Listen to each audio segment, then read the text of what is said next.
大家好，歡迎收睇我嘅頻道。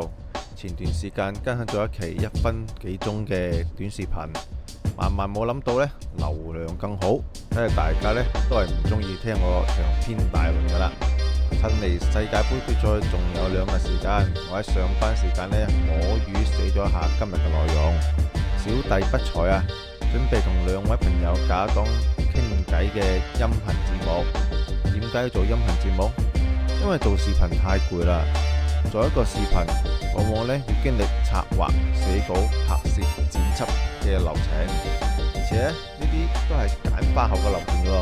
過程中可能仲有好多咩瑣瑣碎碎嘅事要處理，忙死忙活一輪後發播出去，等咗幾個鐘，發現播放量呢1字頭3位數，心都涼埋。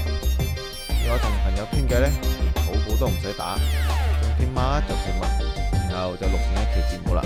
當然啦，我嘅預期呢，播放量都唔會好到去邊，但係個共通點啊，零收入。點解既然係咁，仲要做呢？因為如果你唔去做，連破圈嘅機會都冇啊！無論係做視頻定係寫文章發布，都係費時費力。而同朋友傾偈，你平時係唔會打草稿、框架噶吧？反正平時我都會同嗰啲 friend 呢吹下水、傾下偈咁嘅，而且仲可以吹個不亦樂乎。其實呢，而家網上同埋電台都有好多咁嘅類似節目，我哋呢不過係公司校頻嘅啫。反正呢，管死無大礙，開個節目傾下偈，又可以增進感情，交流下信息。如果萬一有好多人中意呢個節目，分分鐘走上人生巔峰喎。從此呢，自養樓養番狗。好啦，今期我就先分享到呢度。